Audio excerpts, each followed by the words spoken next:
Her son slapped her across the face. On Thanksgiving night, over a wine stain that cost less than the lie it covered. Ruth Bennett, retired nurse and widow, didn't cry. Logan called it a mistake. His wife called it couture. By morning, Ruth had called her lawyer. By week's end, their names were gone from her will, her deed, and her peace. She'd spent decades healing others. Now she was curing herself. And when they came begging for forgiveness, the Bennett kitchen would be feeding everyone but them. All right, before we dive into this crazy story, do me a favor. Subscribe and tell us where you're watching from. The Bennett dining room gleamed like a magazine spread, crystal glasses, polished oak, the faint shimmer of candlelight dancing against the silverware. Ruth had polished those same glasses earlier that afternoon, humming to herself as she checked the table twice. Thanksgiving meant everything to her. A chance to see her son smile, to hear the clatter of forks and stories shared across generations. Now, seated at the far end of the long table, she reached for the bottle of Merlot with her steady, practiced hands. Years in a hospital ward had made her movements precise, calm. She poured a careful splash into each glass, a ritual she'd always done for Logan since he was old enough to toast. "Just half for me, Mom," he said, flashing that tight, polished grin he used at business lunches. His wife, Haley, didn't look up from her phone. The neckline of her dress caught the light. Metallic, deliberate, loud. Ruth tried not to stare. "That's quite a dress," she said, soft enough to sound like a compliment. Haley finally smiled, wide and hollow. "Dolce & Gabbana, limited run." Trudy would have rolled her eyes, Ruth thought. But this was family. She kept her tone even. "It's beautiful, dear. You really light up the room." Logan gave a little nod of approval, and for a fleeting moment, Ruth felt like she'd done something right. The turkey platter passed down, steaming and golden. Laughter bounced briefly from the younger cousins. Ruth leaned forward to top off a glass, the one in front of Haley, when someone brushed the corner of the table. It was no more than a bump, a tremor, but the red wine caught the light midair before it splashed in a dark, perfect arc. The liquid hit the satin like a wound blooming open. For a second, nobody breathed.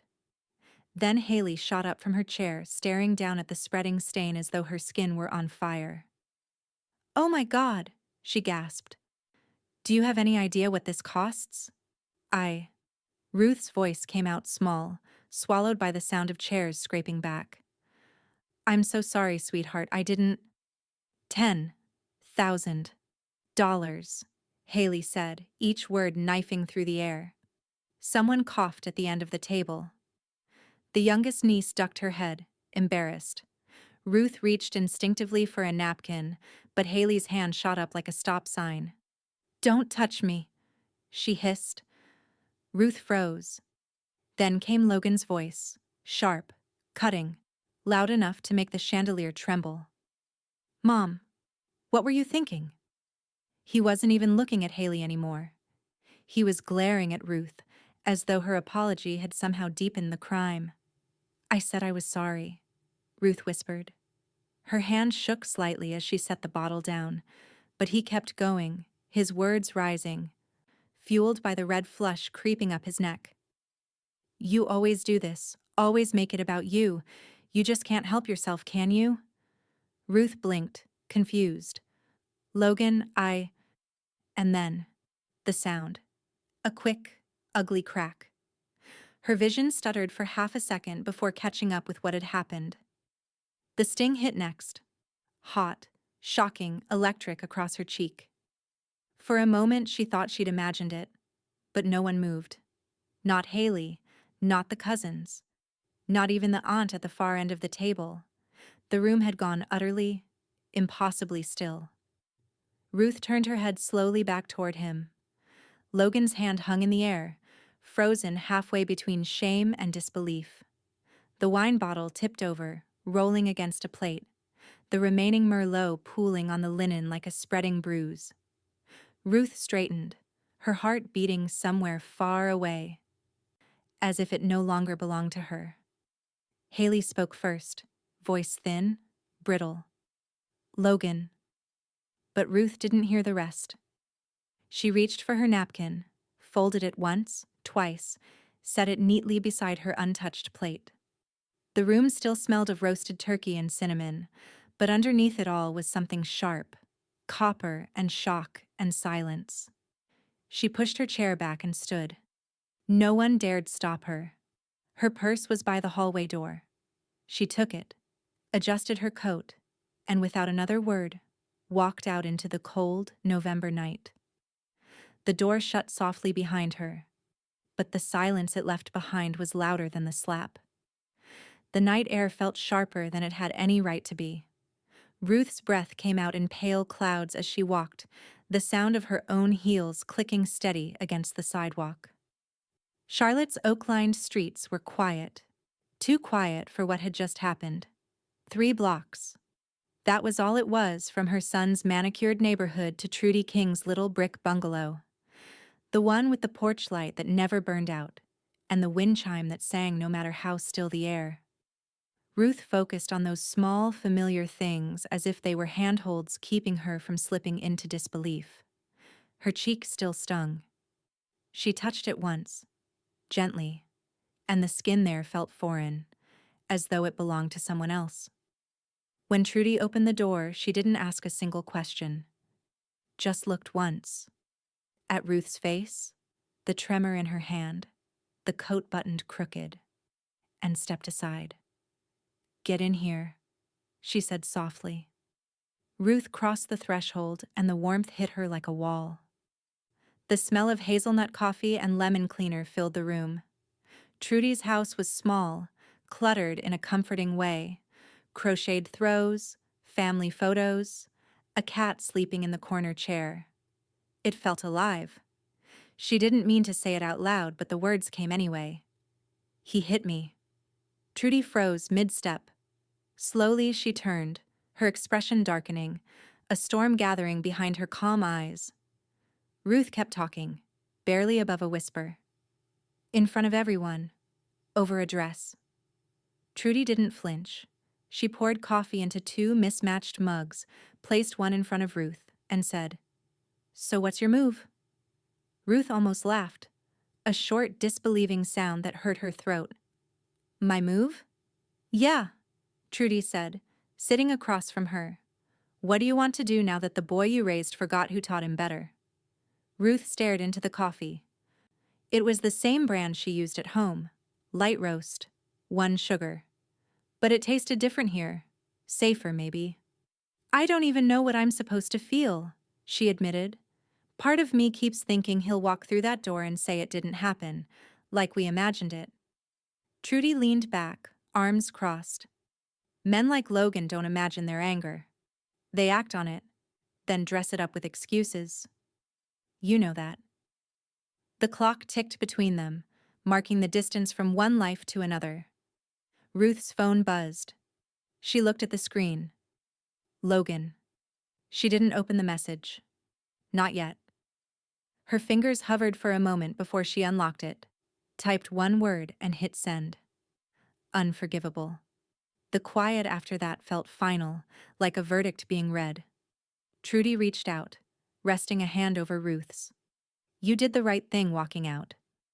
Don't go back there. Not tonight. Maybe not ever." Ruth nodded. Her eyes burned, but no tears came. She had cried her share of tears in hospital corridors, watching strangers lose what they loved most. Tonight's grief was stranger, clean, cold, and hollow. "I don't even know where I'll sleep," Ruth said after a long pause. "Here," Trudy said simply. "You'll sleep here. Room's still made up from when my niece visited. Sheets are warm. Pillows don't judge." That made Ruth smile, just barely. "You always did have a way of making things sound easy." Trudy shrugged. "Not easy. Just necessary." Ruth took another sip of coffee, feeling it settle something deep in her chest. For the first time since she'd left the house, she could breathe without shaking. Then her phone buzzed again. A different tone this time. A social media notification. Trudy saw the look on her face and frowned. What now? Ruth turned the screen so she could see. It was a photo. Haley's photo. The dress, draped dramatically across a marble counter, wine stain front and center. The caption read, "Destroyed, ruined. Some people just don't belong around nice things." Trudy's jaw tightened. She posted that?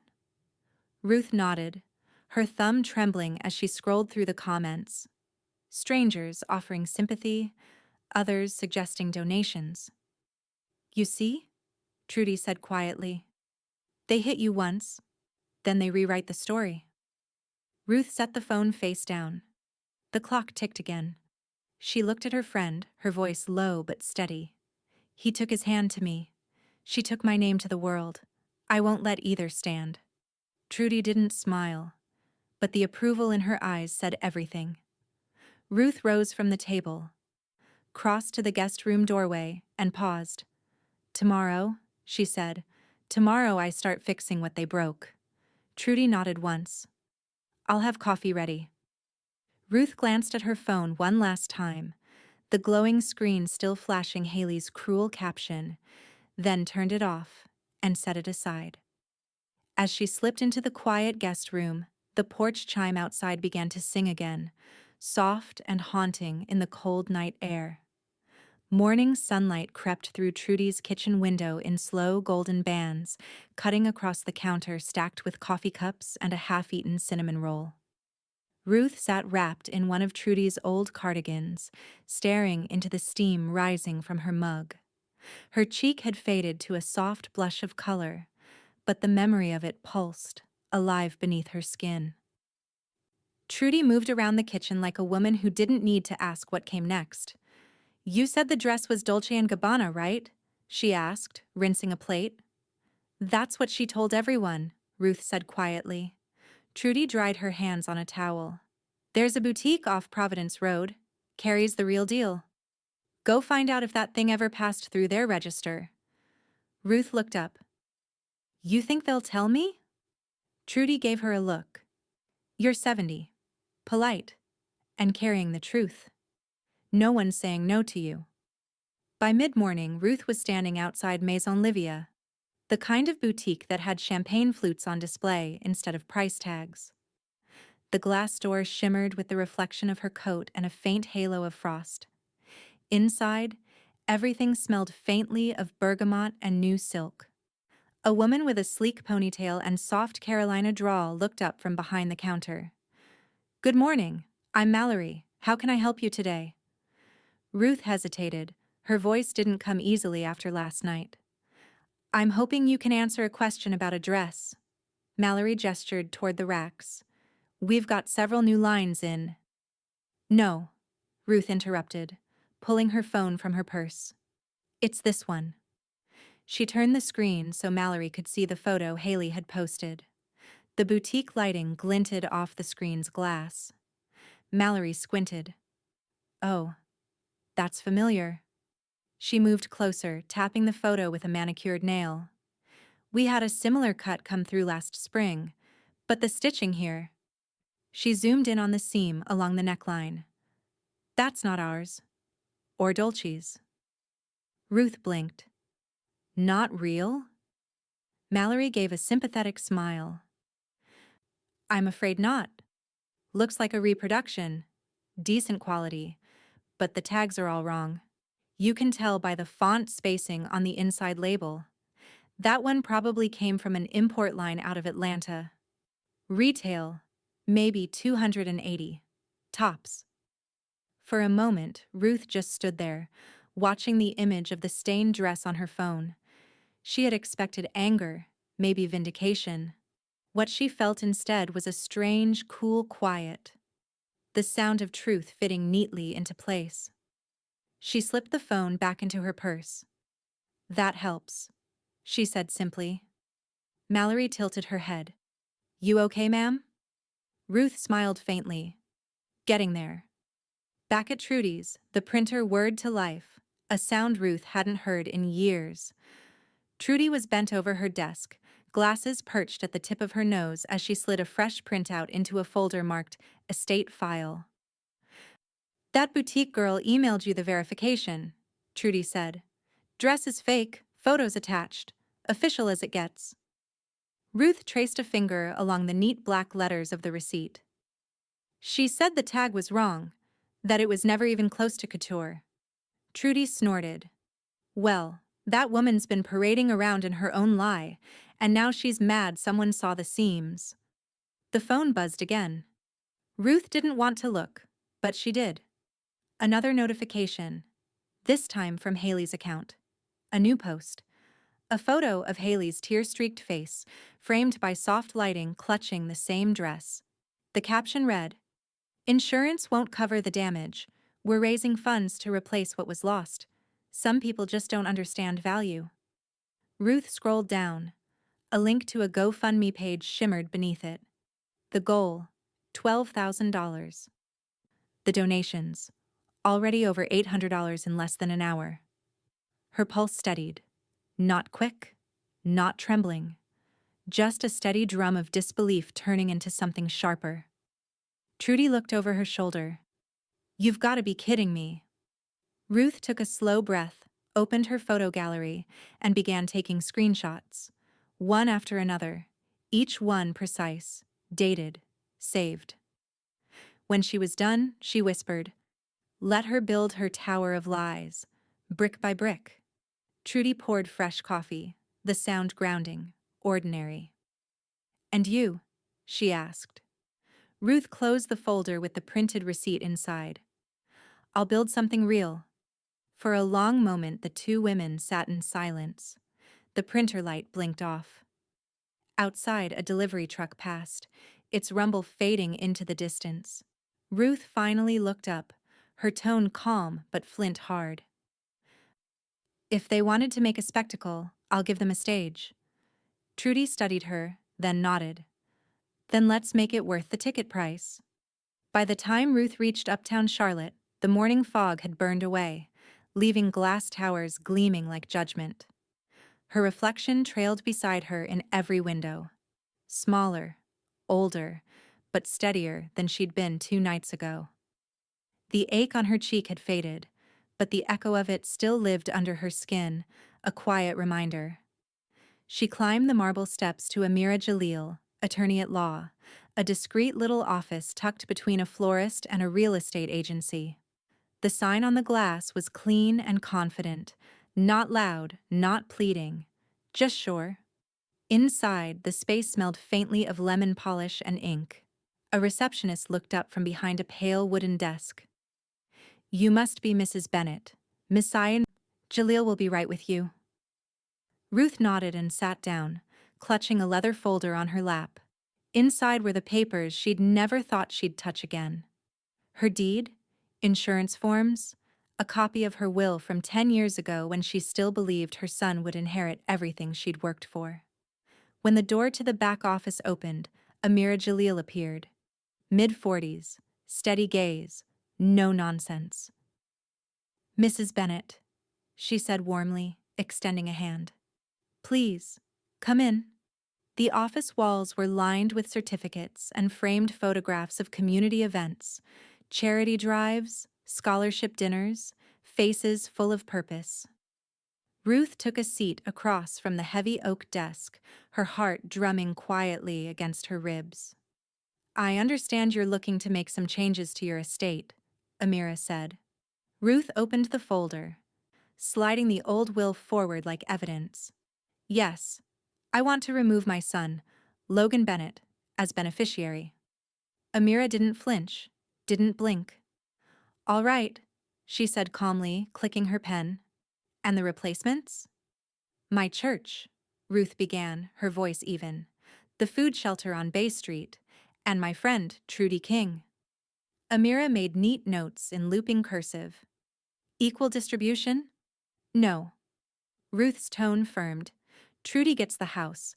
The rest, I want divided evenly between the shelter and the church's scholarship fund. They've done more for me than blood has." There was silence. Not an awkward one, but a respectful kind. Amira looked up. May I ask, why now? Ruth smiled faintly, the kind of smile that hurt a little to hold. Because last week I thought my son was a good man. Now I know he's just a man who had a good mother. Amira's pen paused. That's a hard truth. Ruth's fingers brushed the edge of her folder. He hit me, she said plainly. And when I walked out, he let her humiliate me online. I don't need punishment for them. I just need peace for me. Amira nodded once, the professional veneer giving way to quiet admiration. You're not reacting, Mrs. Bennet. You're rebuilding. Something in Ruth's chest loosened. A small, unexpected laugh escaped her, brittle but real. That's what Trudy said I'd do. Amira smiled. Smart friend. They went over the details: notarizations, witnesses, digital copies, transfer of accounts. Ruth initialed where needed, signing her name with a steady hand. By the time they finished, the folder that once carried old promises now held new boundaries. As Amira sealed the envelope, she said gently, "You'd be surprised how many people your age come in after a holiday like this. Family brings out the truth, good or bad." Ruth reached for her purse. "I used to think family was who you shared a table with," she said. "Now I think it's who helps you get up from it." Amira rose to walk her out. "You're doing something powerful here, writing your piece instead of waiting for an apology." Ruth turned in the doorway. "That's all forgiveness ever was, writing your piece down and signing it yourself." The elevator hummed softly on the ride down. Outside, the afternoon sunlight had shifted into something warmer. She passed the florist window, stopping just long enough to buy a single white tulip, a habit from her nursing days. One small sign of new beginnings. Back at Trudy's, the house was quiet except for the low hum of a radio playing old gospel. Trudy was at the table sorting mail. "How'd it go?" Ruth set the tulip in a glass of water. "He's out. You're in." Trudy smiled. "That's one list I don't mind making." Ruth laughed softly. The first real one since Thanksgiving. It startled even her. Trudy handed her the phone. "You've got a message." Ruth glanced down. Logan's name lit the screen. One unread text. "Can we talk?" Her fingers hovered over the phone, the question pulsing like a heartbeat. Trudy watched her, cautious. "You going to answer?" Ruth exhaled slowly. "Not yet." She turned off the phone, set it face down beside her coffee, and looked out the window. The light outside was fading, painting the room in amber. Monday morning broke soft and gray, the kind of sky that made the world seem quieter than usual. Ruth sat at Trudy's kitchen table again, coffee cooling beside a small stack of papers she'd spread out like a map. Her new will, Amira's contact list, and the handwritten notes that would become the blueprint of her next move. Trudy leaned against the counter, reading the scribbles upside down. "Scholarship fund? Equipment grant? You're not playing small, honey." Ruth's pencil paused mid-word. "If I've got enough to leave behind, I'd rather it feed someone's future instead of someone's ego." Trudy smiled. "That's a sermon right there." By 9, Ruth was walking through the familiar brick halls of Charlotte Community College, where she'd trained as a nurse half a century ago. The hallways smelled the same: paper, cleaning supplies, the faint tang of metal from the nursing labs. A young woman at the reception desk looked up as Ruth entered. "Can I help you?" "Yes," Ruth said, smoothing the front of her cardigan. "I'd like to start a scholarship." "Nursing program. In my name, if that's all right." The woman blinked. "That's more than all right." Within the hour, Ruth was sitting in a small administrative office with a man from the college foundation. He explained the forms, the donation tiers, the naming options. Ruth listened, nodding politely, but when he asked what she'd like to call it, her answer was simple. "The Bennett Care Fund, for students who think kindness is a skill, not a weakness." He smiled. "That's beautiful, Mrs. Bennett." "Thank you," she said, and for the first time, the words didn't feel like habit. Later that afternoon, Ruth met with Amira again in her downtown office. The younger woman already had a folder prepared. "Everything's ready," Amira said, sliding the papers across the desk. "We're setting up a trust under your name, completely insulated. Your son can't touch a dime, even if he tried to contest it. You'll have separate allocations for the scholarship, the shelter, and the grant you mentioned." Ruth adjusted her reading glasses, scanning the documents. "The grant will be for the church kitchen, equipment upgrades, in my husband's name." Amira nodded. "Beautiful gesture. I'll make sure the paperwork reflects that." Ruth smiled softly. "He always said good food and good company could cure half of life's ills. The least I can do is make sure someone else gets to keep cooking." They signed, sealed, and filed. Amira locked the documents away with the calm precision of someone who knew how to build walls money couldn't climb. As Ruth left the office, her phone buzzed again. She almost didn't check it, but curiosity won. It was another post from Haley. "Insurance won't cover the damage," the caption read. The photo was artfully lit, the stained dress draped over a chaise like a casualty of war. "We've suffered enough. Please share." Trudy saw it first when Ruth got home. She snorted so hard her coffee nearly spilled. "She's fundraising over fake silk. You can't make this up."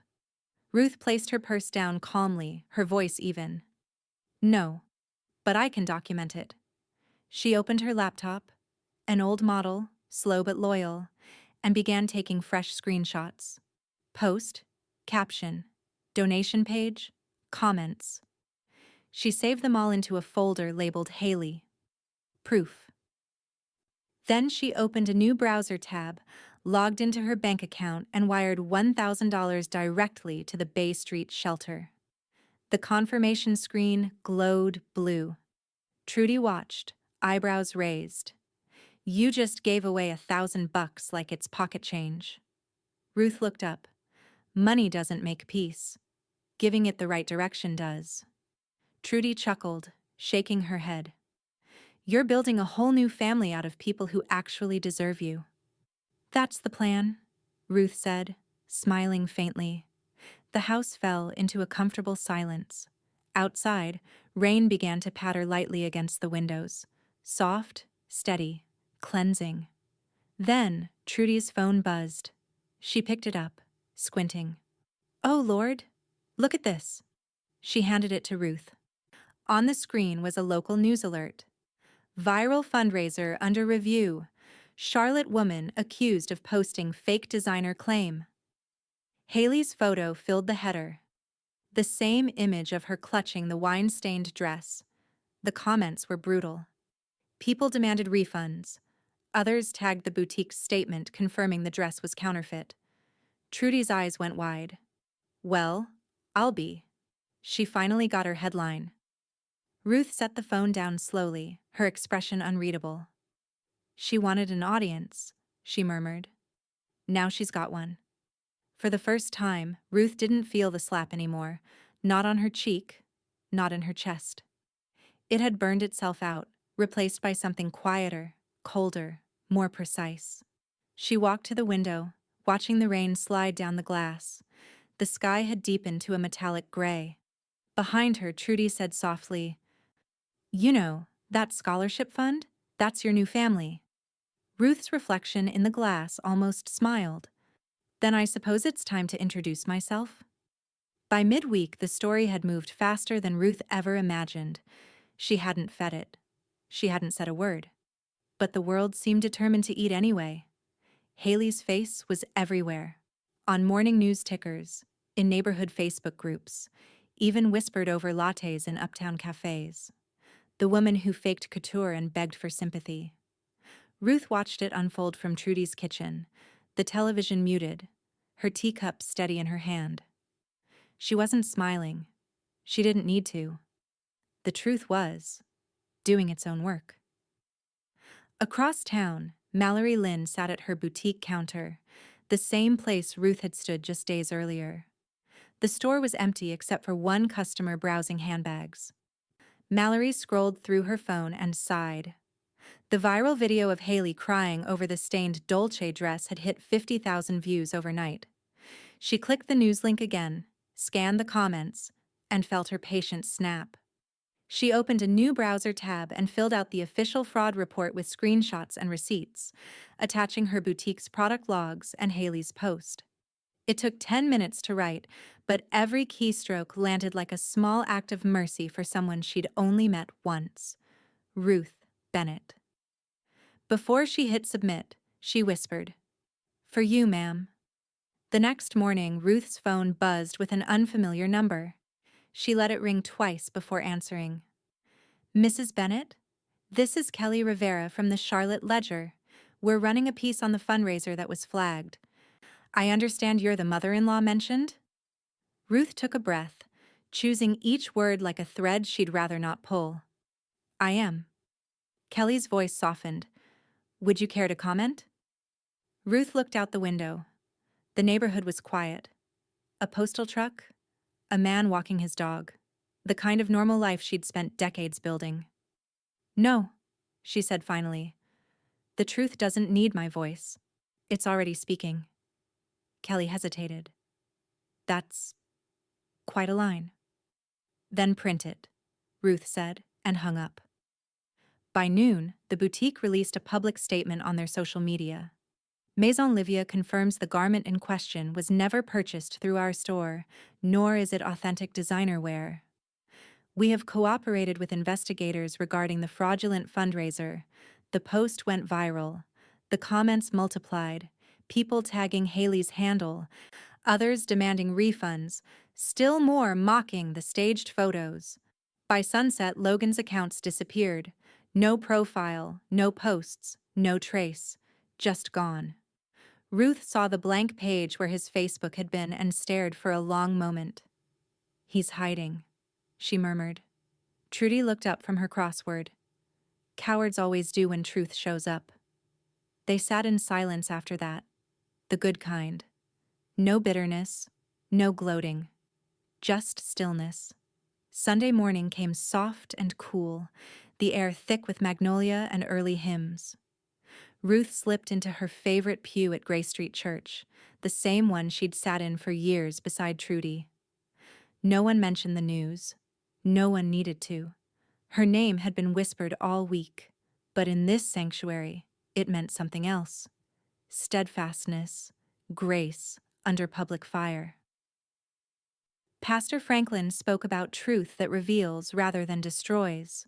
Ruth listened, her hands folded neatly on her lap, her mind quiet but alert.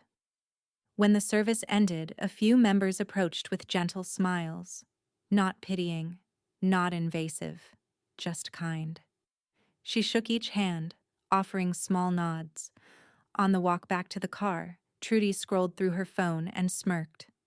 "You'll like this one," she said, holding it up. A new post glowed on her feed. A simple black background with white text. "God sees what the camera doesn't." Trudy had posted it less than an hour ago, and already people were sharing it. Ruth chuckled softly. "You always did know how to say the right thing without saying too much." Trudy slid her arm through Ruth's. "Someone's got to keep the moral of the story tidy." They drove home in comfortable silence, the afternoon light washing the house's gold. Ruth's mind was a quiet ledger. No fury, no chaos, just arithmetic. Loss subtracted, peace added. That evening she made dinner. Nothing fancy, just baked chicken, rosemary potatoes, and green beans sautéed in butter. Trudy insisted on setting the table with Ruth's old china. They ate like family. Slow, steady, grateful. Afterward, Ruth washed the dishes herself, hands steady under the warm water. When she finally sat down, she opened her phone to one last headline from the Ledger. GoFundMe officially shuts down viral designer dress fundraiser. Organizer under investigation. She exhaled, set the phone face down, and whispered, "Amen." But just as she stood to turn off the kitchen light, her phone buzzed again. A new notification. A direct message. From Logan. You won. Are you proud of that? Ruth looked at the words for a long time before locking the screen. Pride's got nothing to do with it, she murmured to herself. Peace does. The week after the fundraiser collapse, the air around Charlotte felt different. Lighter. As if the city itself had exhaled. Ruth noticed it in small things. The sound of church bells on time. The calm hum of traffic. The way Trudy's laughter filled her kitchen again without hesitation. What she didn't notice, or rather didn't permit herself to, were the dozens of missed calls and unread messages from Logan. They came in at all hours. Early morning apologies, midnight fragments of guilt, each one a different tone of regret. She never opened a single one. Silence, she'd decided, was the only language he'd bothered to teach her lately. That Tuesday, Ruth sat at Trudy's dining table with her laptop open. Amira had emailed the finalized trust summary, but Ruth had one more change to make. She adjusted her glasses, took a long sip of coffee, and began typing her reply. Amira, please redistribute an additional 10% of my remaining assets to the Bay Street shelter. Consider it a reallocation of gratitude. Warmly, R. Bennett. Her fingers hovered before she clicked send. It wasn't revenge. It was balance. When she closed the laptop, Trudy walked in, wiping her hands on a dish towel. You look like a woman who just finished something important. I did, Ruth said. I made sure the people who actually feed others have a little more to work with. Trudy grinned. Guess we'll need to see that pantry before they spend it. They did more than see it. By Friday, Trudy had rallied a small group from their church, volunteers, contractors, and one retired electrician who owed Ruth a favor from his hospital days. The Bay Street shelter kitchen became a hive of motion, paint cans stacked by the door, the scent of fresh lumber mingling with disinfectant. Ruth stood by the doorway, sleeves rolled up, her cardigan replaced by an old denim jacket. For once, she didn't feel like a visitor to her own generosity. She was part of it. A teenage volunteer offered her a paintbrush. Want to help with the trim? Ruth smiled. Honey, I've been steadying my hands for 70 years. I think I can manage a line. By afternoon, the kitchen walls gleamed soft yellow, the color of sunlight just before supper. The new stainless steel counters shone, and someone had already hung a corkboard labeled Donor Wall. When they printed Ruth's name on a small bronze plaque and nailed it near the entryway, she felt something stir deep inside her. Not pride, not even closure. Just stillness. Trudy came up beside her, smudged with paint. They're putting your picture next to the plaque, she said. Big one from the last church picnic. Ruth laughed softly. I look windblown in that photo. Good, Trudy said, grinning. Means you were alive. That night, the two women sat on the shelter's back steps, eating leftover biscuits from the volunteers' lunch. The city glowed in the distance. Quiet. Forgiving. Ruth's phone buzzed again, but this time it wasn't Logan. It was an invitation. Family Thanksgiving, hosted by the Crawfords. She scrolled through the guest list automatically, her niece's name, 2 cousins, and then Haley Bennett, RSVP, yes. Trudy saw the look cross Ruth's face. Oh no, she said. You're not going to that circus. Ruth didn't answer. She just stared at the glowing name on the screen, the gall of it. The woman who'd shattered her peace, still pressing her name against Ruth's family like a smudge that wouldn't fade. Trudy leaned forward, her tone gentler. You know what you should do, right? Ruth nodded.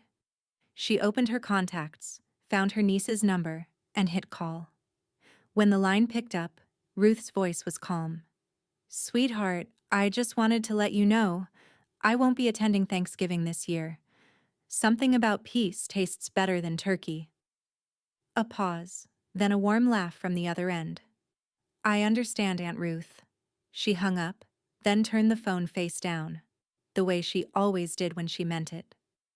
The next morning, a courier arrived at the shelter with a manila envelope from Amira's office. Inside was a single sheet confirming the revised trust allocation, and a handwritten note at the bottom. Your calm is louder than their chaos.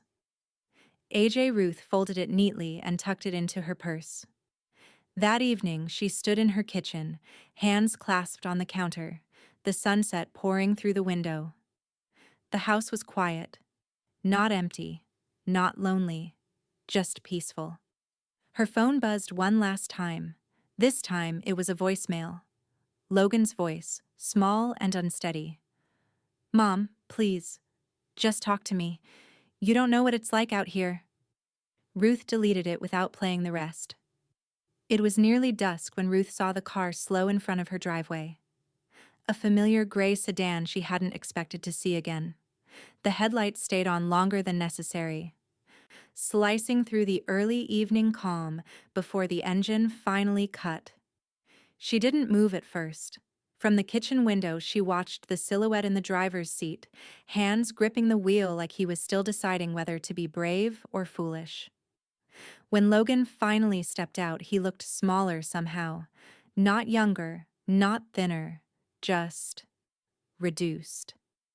The air between them had already stripped away everything performative about him.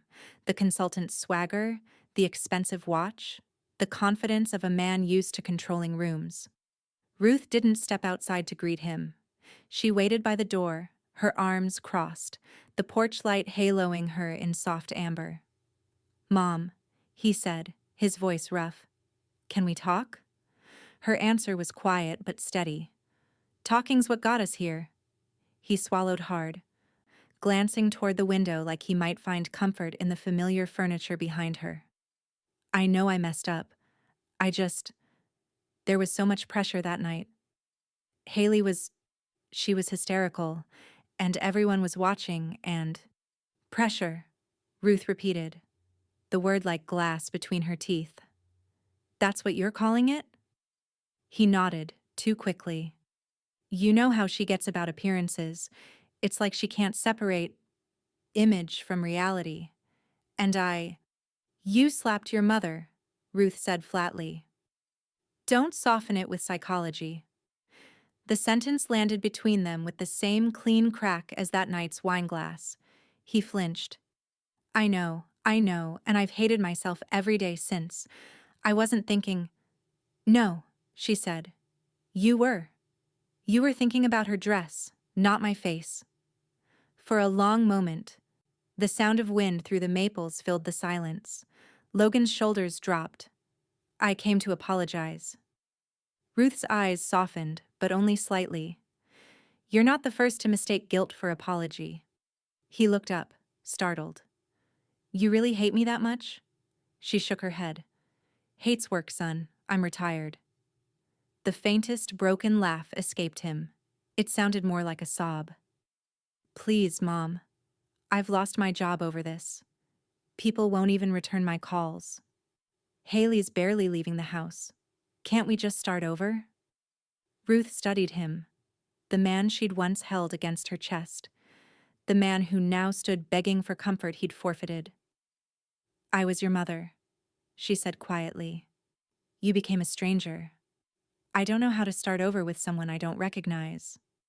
He dragged a hand across his face. I made one mistake. Then why do you keep repeating it? His voice cracked. Because I don't know what else to do. Ruth opened the door wider, gesturing toward the porch chair. Sit then. He hesitated but obeyed, collapsing into the seat like a man twice his age. She stepped inside the house for a moment. When she returned, she carried a single manila envelope. Sealed, crisp, deliberate. Logan looked up, confused. What's that? She handed it to him. It's what you came for, even if you don't realize it. He turned it over in his hands, frowning as he read the printed header, Amira Jalil, attorney at law. Inside was a notarized copy of the revised will. The same one removing him as beneficiary, transferring everything to charity, the church, and Trudy. He skimmed the first lines, his breathing turning ragged. You really did it. I did. Mom, this isn't revenge, she said softly, cutting him off. It's a receipt. Proof of what your choices cost. He stared at her, eyes wet, voice cracking. I was trying to protect my wife. And I was trying to protect my soul, Ruth said. Looks like one of us succeeded. For a long moment, neither of them spoke. The cicadas started their nightly chorus, loud and indifferent. Logan rose, still clutching the envelope, his eyes searching her face for something that wasn't there anymore. Permission, maybe. Forgiveness. Is this really it? He asked finally. Ruth nodded once. You should go. The longer you stand here, the more you'll start to believe time can fix what you broke. It can't. He stepped off the porch slowly, the sound of gravel crunching under his shoes. At the car door, he turned back. I don't deserve you, he said quietly. Ruth's expression didn't change. You never had to. You just had to respect me. He nodded once, almost bowing his head, then got in the car and drove off into the deepening twilight. She stood there until his taillights disappeared down the street. The air felt still, emptied of ghosts. Inside, she set the porch light off and whispered to herself, finally. By Thursday morning, Ruth was back in Amira Jalil's office. The same sunlight slanting through the blinds, the same quiet hum of the city below. Only this time, Ruth didn't feel like a visitor navigating her loss. She felt like the author of her own ending. Amira was waiting with a fresh folder already labeled Bennett, Final Trust and Estate Plan. She greeted Ruth with her usual calm smile. We're done, she said simply. Everything's filed, notarized, and recorded with the county. No one can contest it, not even your son. Ruth sat down, exhaling as though she'd been holding that breath for years. So, it's settled. Completely, Amira said, sliding a copy across the desk. Your home, savings, and accounts, all locked in under the trust. Every disbursement goes exactly where you chose. The rest can't be touched without my signature.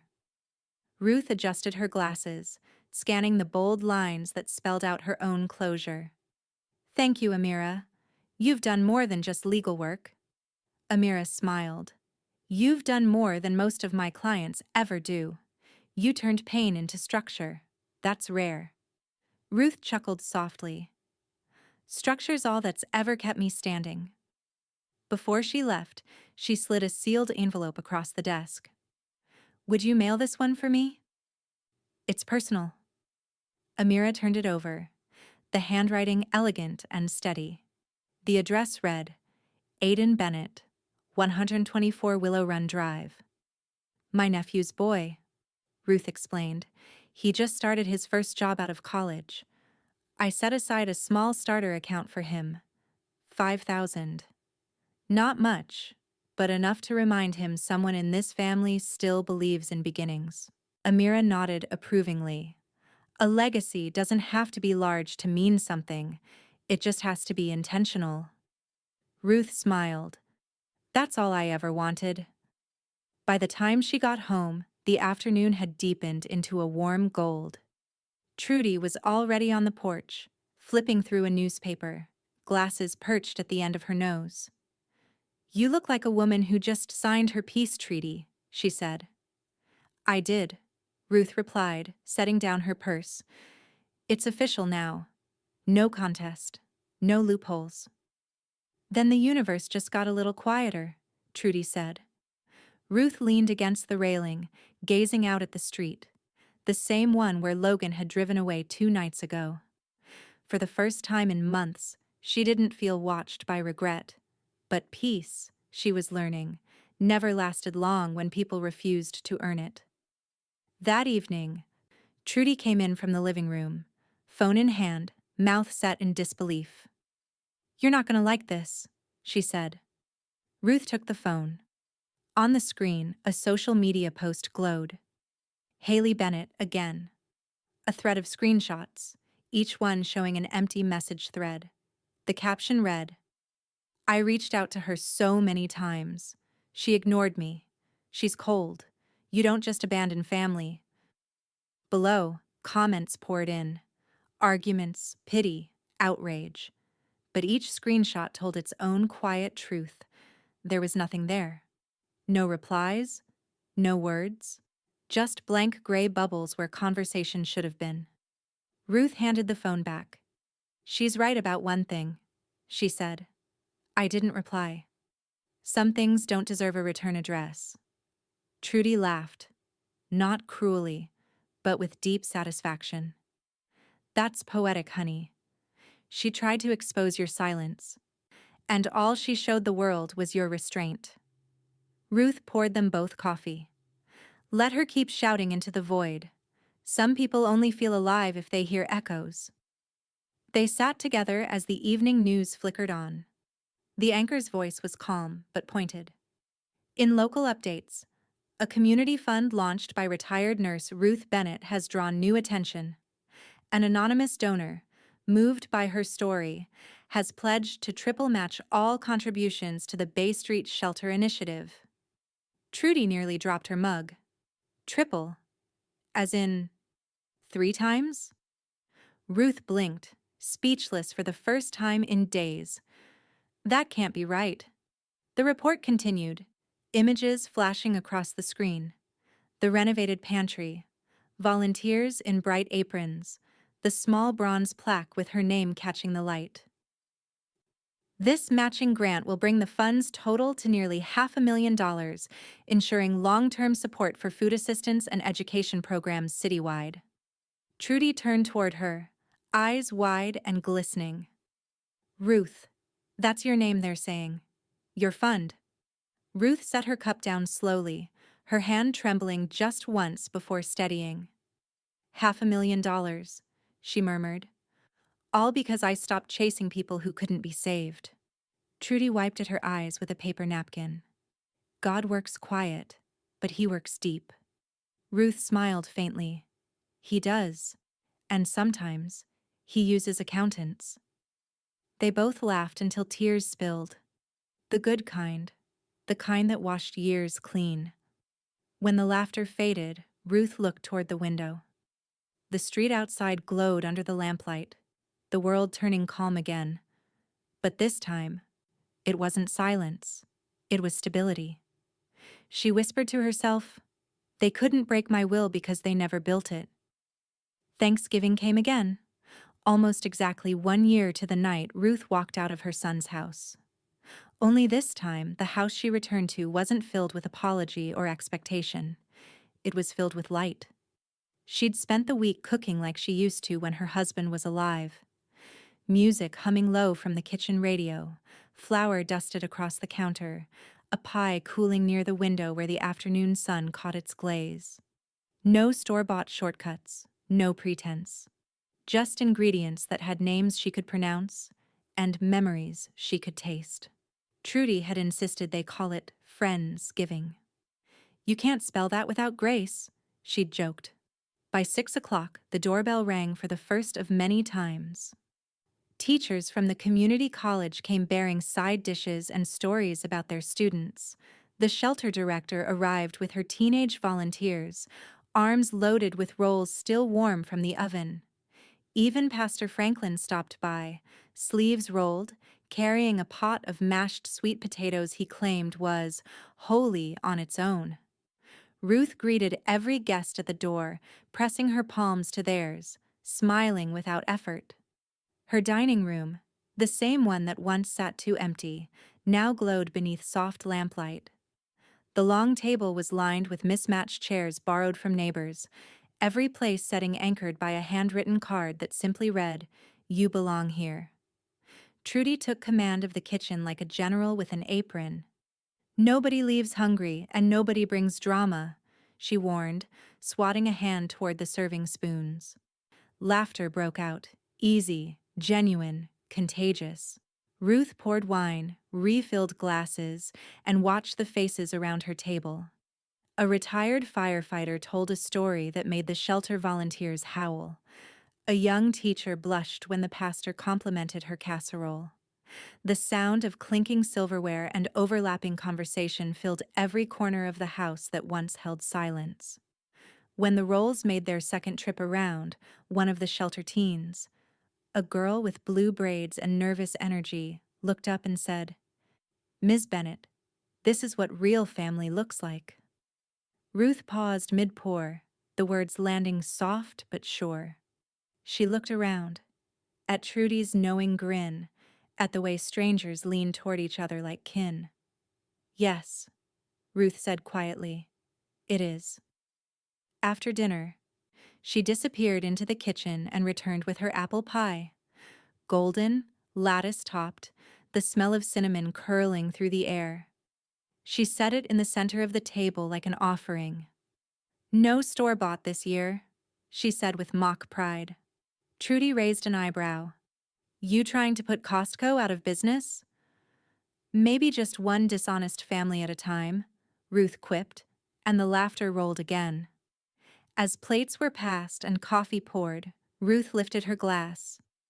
The chatter softened to a gentle hush. She looked at the faces before her, all mismatched, all belonging. "I used to think family was about who shared your blood," she said. "But blood can lie. Presence can't. So tonight?" She raised her glass higher, her voice steady but tender. "To presence, not proximity." "To presence," everyone echoed, the chorus warm and sure. Glasses clinked, forks scraped. Someone began humming a hymn Ruth half remembered from childhood. Later, after the last dish was dried and the final guests hugged goodbye, Ruth and Trudy sat together on the front porch, wrapped in old quilts. The night smelled of wood smoke and pie crust. Trudy sipped her coffee. "You ever think you'd laugh again on Thanksgiving?" Ruth shook her head. "Not like this." They fell quiet, watching the neighborhood lights blink out one by one. Somewhere down the street, children's laughter echoed, high, free, unbroken. Ruth smiled. "You know, Trudy, they thought they took my family from me."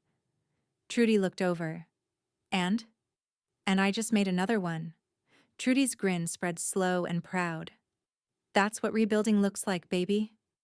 Ruth leaned back, the quilt drawn close around her shoulders. The porch light cast a soft halo on the plaque hanging by the door. "The Bennett home, established in gratitude." Inside, the house still smelled like cinnamon and new beginnings. The morning after Friendsgiving, Ruth woke to a house still scented with cinnamon and warmth. A few stray glasses stood in the sink, the kind of beautiful aftermath that meant people had stayed long enough to feel safe. She padded across the kitchen in her slippers, poured coffee, and opened her phone. The screen blinked to life. One unread message. "Logan, I saw the news story. You got what you wanted, Mom. Everyone loves you now. Congrats." Ruth stared at the words, her thumb hovering over the reply button. She imagined what she could say. That she hadn't wanted fame, that peace wasn't a prize, that love built from lies was never real. But she didn't owe him a sermon. She selected the message instead, pressed delete, and set the phone face down beside her mug. The silence that followed was so complete it almost hummed. By noon, she was driving toward Oakwood Cemetery, the one with the big white magnolia trees that bloomed even when the world didn't deserve it. The winter air had that Carolina chill, soft, damp, cutting through her wool coat, but not her resolve. She parked near the old section and carried a small bouquet of fresh chrysanthemums. Her husband, Frank Bennett, had been gone 15 years, but she still found herself talking to him as if he'd just stepped inside for coffee. When she reached his headstone, she brushed a few fallen leaves away. "Hey, love," she whispered. "Been a year." She knelt, setting the flowers against the granite. The stone was cold under her fingertips. "You would have protected me," she said softly. "You would have stood between me and the storm." Her voice trembled, not from grief, but from memory. And you'd probably tell me I should forgive him, but I think even you'd draw the line at a slap. The wind shifted, carrying the faint scent of wet earth and pine.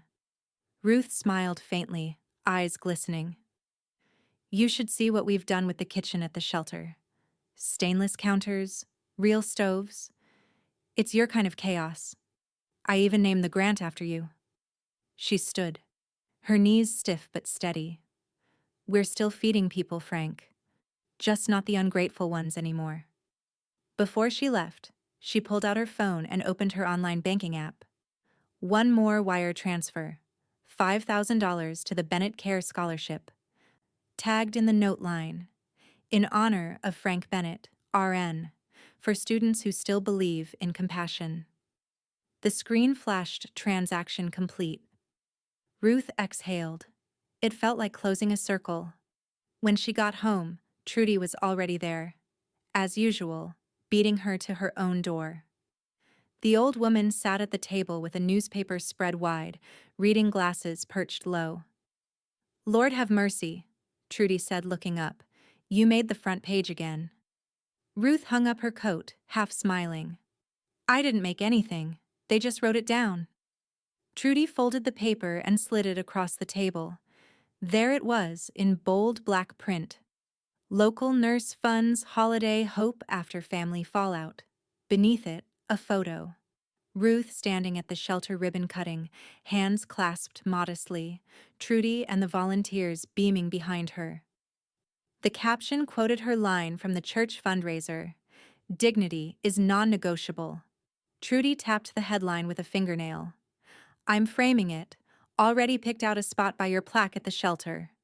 Ruth laughed, shaking her head. I don't need reminders. Trudy smirked. Then I'll hang it for the rest of us.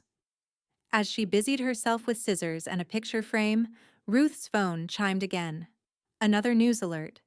She glanced down. The name made her pause. Maison Livia Boutique releases. Statement: Haley Bennett, permanently banned following proven fraudulent activity. The article went on to describe how Haley had attempted to purchase a new replacement gown under a different name, only to be recognized by staff. Trudy let out a low whistle. Well, poetic justice finally put on heels. Ruth smiled faintly.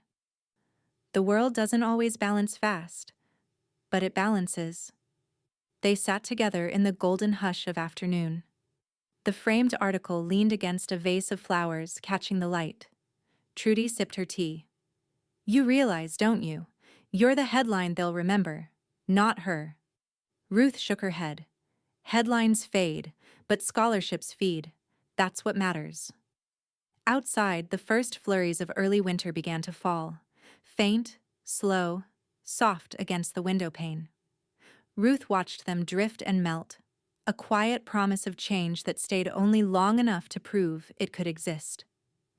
She spoke half to herself, half to Frank, as if he were sitting beside her.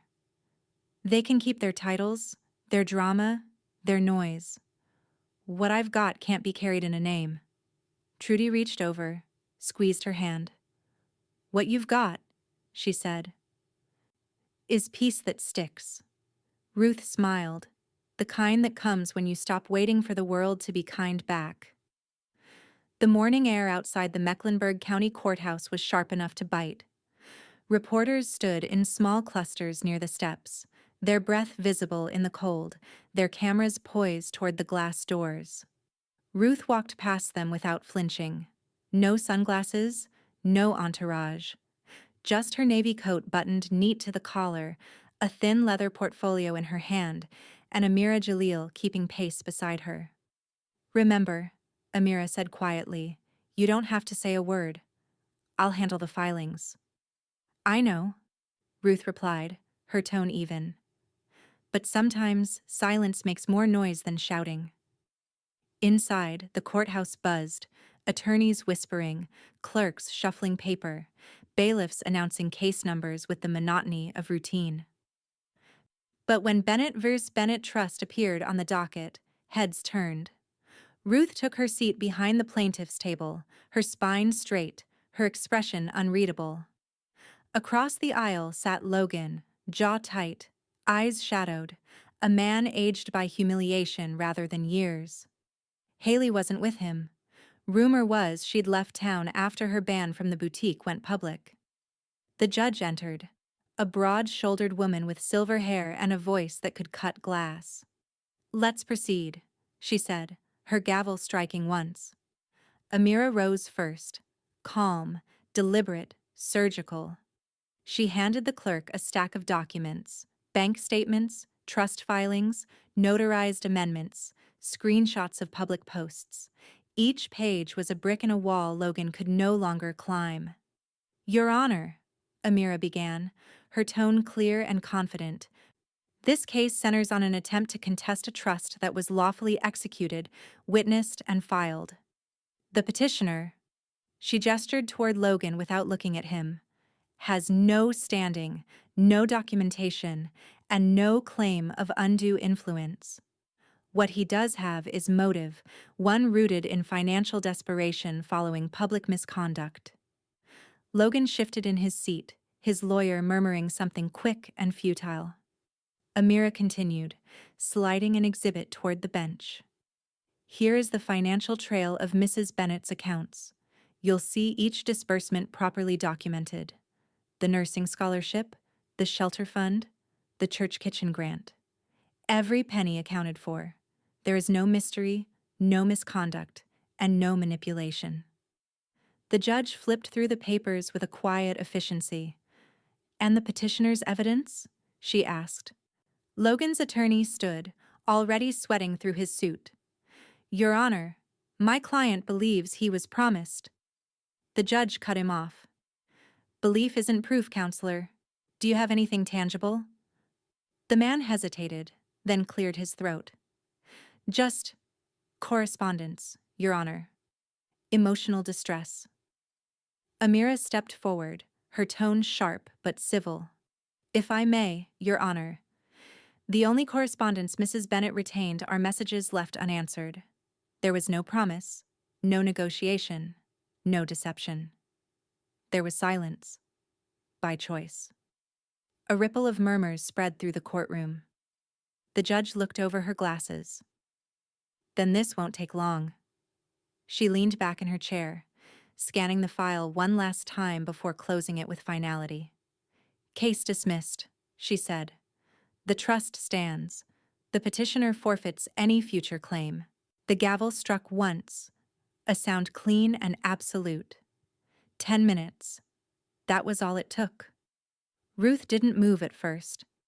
She watched Logan's shoulders sag as he rose, the manila folder in his hand drooping like something heavy and empty.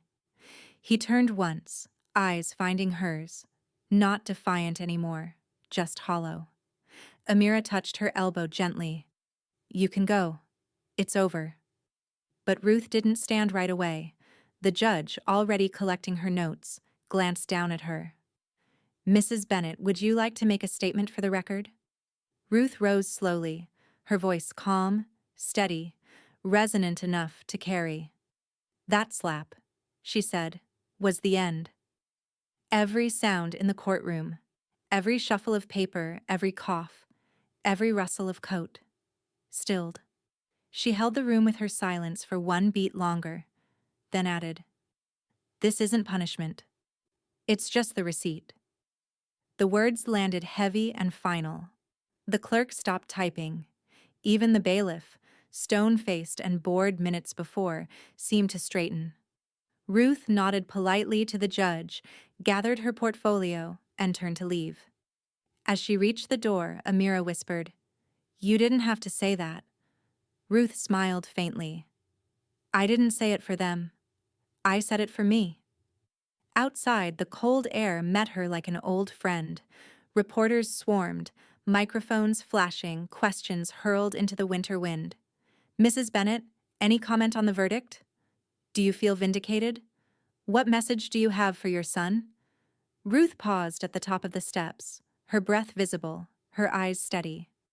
"No comment," she said, the smallest hint of a smile ghosting across her face. The truth already spoke. Then she walked down the marble stairs, head high, the sound of her heels echoing like punctuation, measured, final, unmistakable. The courthouse victory didn't feel like triumph. It felt like paperwork, and Ruth had more of it to finish. 2 mornings later, she sat across from Amira again, the desk between them stacked with manila folders, signatures flagged in yellow tabs. The late winter light poured through the blinds, striping the desk like bars she'd finally stepped beyond. "This packet finalizes everything," Amira said. "Property deed, trust updates, end-of-life directives. Once you initial these, there's nothing left for anyone to dispute." Ruth uncapped her pen. "That sounds merciful." Amira smiled. "Peace often hides inside procedure." They worked in silence. Page after page, Ruth's name became ink, not sentiment, not story, just fact. Home deeded to charity. Bank accounts routed to scholarship funds, remaining possessions tagged for the church auction. When the last sheet was signed, Amira turned it toward her. "That's the whole estate," she said. "You've left nothing unattended." Ruth set the pen down. "Good. I've spent enough years patching the unattended." Amira hesitated, then slid one final document across the table. "You asked for a health proxy designation. Are you certain about this?" Ruth smiled, the kind that carried old affection. "Trudy King, there's nobody else I'd trust to decide when it's time to let go." Amira chuckled. "She'll keep the doctors honest. She'll keep everyone honest." By the time Ruth left the office, the sky had deepened into that peculiar Carolina blue that appears just before dusk. She drove home with the windows cracked, the air cool and clean. The city moved on around her, traffic lights blinking, strangers crossing streets. A world that didn't know it had just watched a woman finish something monumental. That night, at her kitchen table, Ruth took out a single sheet of stationery and began to write. "Logan, this wasn't punishment, it was protection. For me. You thought I wanted to take something from you, but I only wanted to stop giving you what you mistook for endless forgiveness. One day you'll understand the difference. Mom." She folded it neatly, slid it into an envelope, and tucked it into her desk drawer. Not to send, just to keep truth where it belonged. Written, not repeated. Weeks passed quietly. The shelter kitchen bustled every weekend. The scholarship fund received its first thank you letters from nursing students who could now afford textbooks. Ruth found rhythm again, simple, unhurried, purposeful. Spring came early that year, carrying gossip with it. Trudy was the first to say it aloud while they sorted canned goods for a donation drive. "You hear about her?" Ruth didn't look up from the inventory sheet. "Which her?" "Haley. Filed for divorce last month. Papers went through fast." Ruth's pencil paused mid-mark. "And Logan?" "Word is he left the state. Some consultant job in Oregon. New start? Same habits." Ruth nodded once. "Oregon's a long way to stay wrong." Trudy gave her that look, half sympathy, half steel. "Let him go. He's not your weather anymore." "I know," Ruth said. "I finally remembered how to live indoors." They laughed softly, the kind of laugh that acknowledges pain but refuses to bow to it.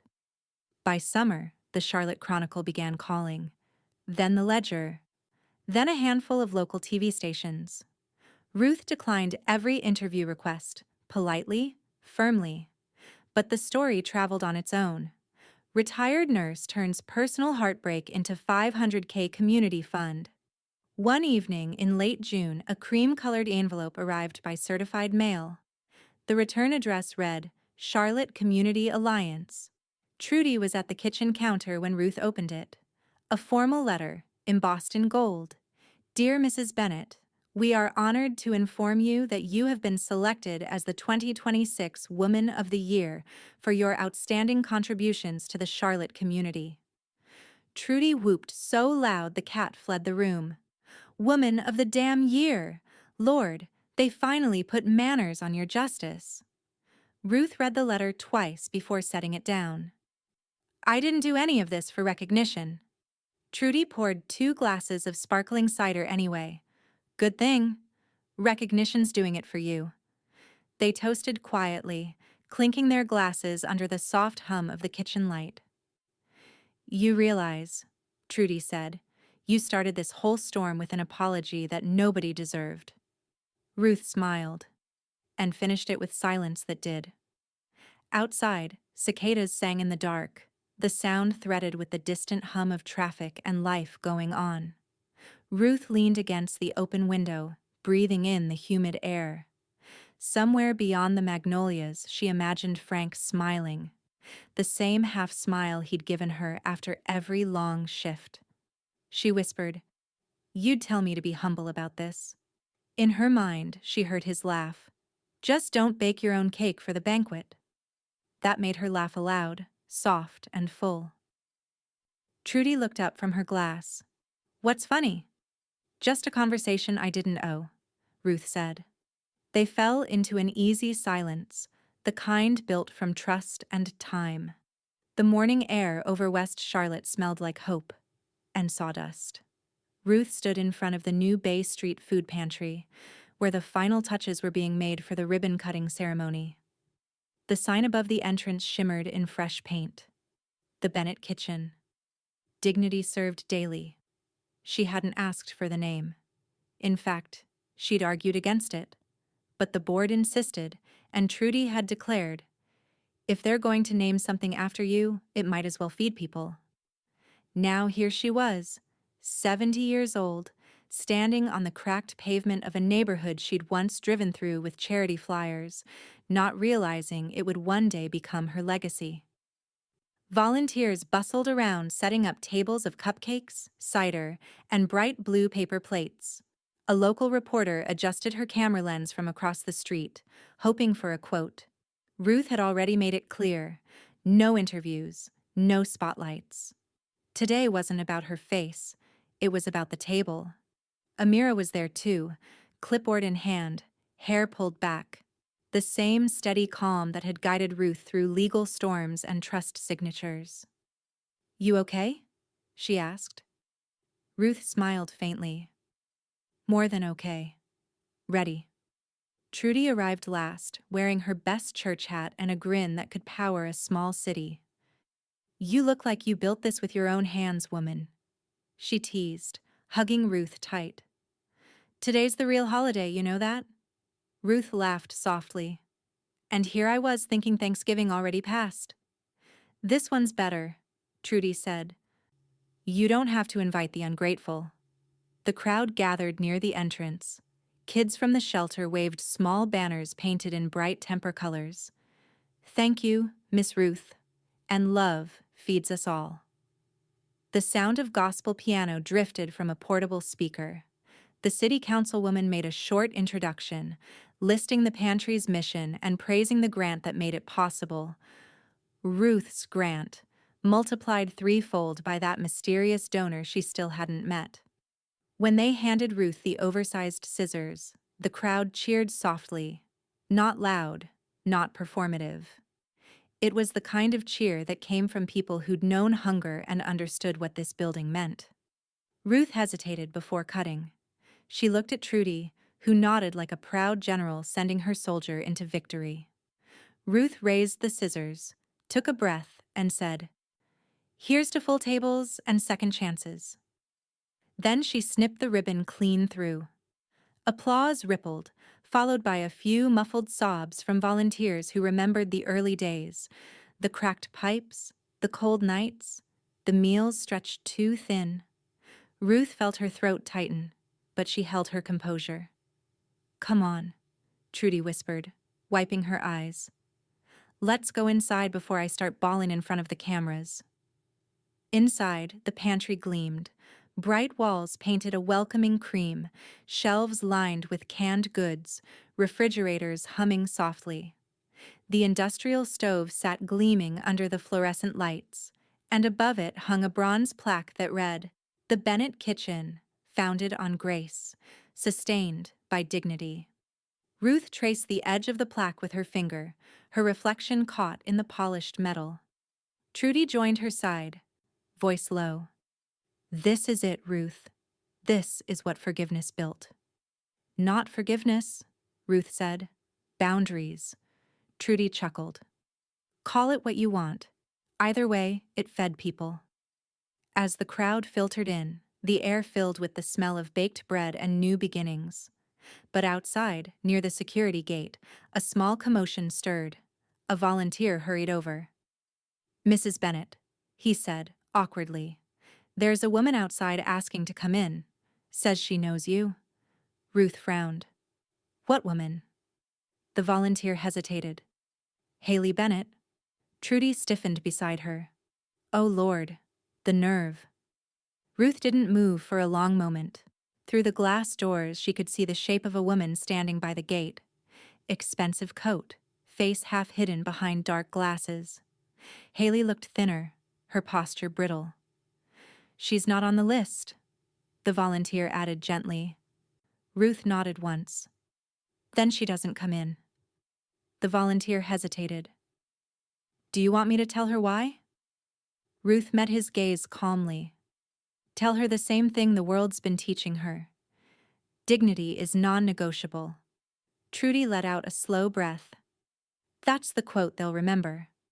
Ruth turned back toward the kitchen, the hum of conversation washing over her. She greeted each guest, shook hands, accepted hugs she didn't ask for. When someone tried to hand her a microphone for a speech, she simply smiled and said, "The food says everything." And it did. Plates filled. Laughter bloomed. Kids ran between tables, holding cups of cider, their faces glowing with joy. The pantry was no longer just a building. It was a table big enough for everyone Ruth had ever lost, and everyone she'd chosen instead. When the last visitor left, the volunteers stayed to clean. Trudy found Ruth standing near the stove, staring at the plaque again. "You did good, honey," Trudy said softly. Ruth turned to her, eyes shining. "No," she said. "We did good." They locked up together, the night air crisp with the scent of bread and sawdust. Ruth looked back once more at the sign, the Bennett kitchen, glowing faintly under the streetlights. She thought about Frank, about her nursing students, about Aiden's letter of thanks, and yes, even about Logan. Wherever he was learning the hard way, what love without respect really costs. The first snow came early that December, soft flakes drifting across the porch light as Ruth peeled apples in her kitchen. The air smelled of butter, sugar, and the faint tang of cinnamon, the scent of a tradition she'd kept alive long after everyone else stopped showing up for it. It was her last pie of the year. She worked slowly, deliberately, as if each slice of fruit and twist of crust carried something sacred. The radio murmured low jazz from a nearby station. The world outside was hushed, wrapped in white. When the oven timer chimed, Ruth pulled the pie out and set it on the cooling rack by the window. Golden lattice crust, bubbling edges, the same recipe Frank used to call the taste of patience. She poured herself a cup of tea and sat by the window, watching the quiet neighborhood. The reflection of the pie shimmered faintly in the glass beside her own. For once, she wasn't thinking about courtrooms, or trusts, or headlines. She was thinking about how peace had a sound, the faint tick of the clock, the hiss of cooling pastry, the sigh of wind against the window pane. Trudy arrived just before dusk, shaking snow from her coat, cheeks flushed red from the cold. She carried a large envelope tucked under one arm. "You baked without me again," she said, mock scolding as she stomped the snow off her boots. "You napped too long," Ruth said, smiling. Trudy sniffed the air. "Smells like forgiveness and butter." "Close," Ruth said, pouring her a cup of tea. "Forgiveness has less cinnamon." They sat at the kitchen table, steam curling from their mugs, the pie cooling between them like a centerpiece of memory. Trudy tapped the envelope. Guess who finally decided to unmask themselves? Ruth's brow lifted. The donor? Trudy nodded, eyes gleaming. Came through Amira's office this morning. Letter enclosed. No check, just words. Want me to read it? Ruth nodded once, folding her hands. Trudy opened the envelope carefully, smoothing the crisp paper. She read aloud, voice steady. Mrs. Bennet, you don't know me, but I know what it feels like to lose your dignity in public, and how rare it is to rebuild it in private. Your story reached me when I needed it most. Consider the matching donation a thank you, not for surviving, but for showing the rest of us how to do it with grace. Keep feeding people. The world needs your kind of hunger. A friend who finally learned the cost of appearances. When Trudy finished, the kitchen was quiet. The only sound was the faint tap of snow against the window. Ruth sat still for a moment, absorbing the words. Then she smiled.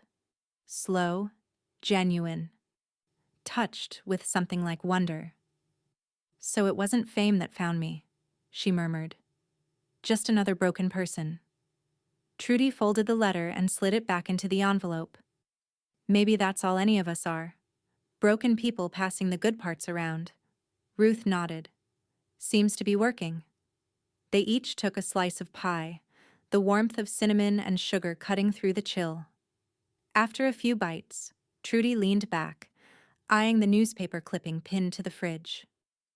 Woman of the Year. Local nurse builds a table for all. All this, Trudy said, gesturing to the kitchen, the plaque on the wall, the framed articles. From a glass of wine. Ruth laughed. A real, unguarded laugh that filled the room. All this from a spill, she said. Guess Grace makes good compost. They both laughed then. The kind that doesn't erase pain but makes it gentler to live with. When the laughter faded, Ruth rose and crossed to her desk. She pulled out a small checkbook and began writing. Trudy watched curiously. Who's that for? Ruth didn't look up. A women's shelter upstate. They help women start over. Job training, safe housing, the basics. Trudy nodded approvingly. That's fitting. In whose name? Ruth tore the check neatly from the pad and slid it into an unmarked envelope. She wrote one name in the corner, Haley Bennett, and left the return address blank. When she sealed it, her voice was quiet but sure. It's not for her to find peace, she said. It's for me to keep mine. They sat a while longer, sipping tea and watching the snow. The world outside glowed faintly under the streetlights, each flake falling like forgiveness that didn't need an audience.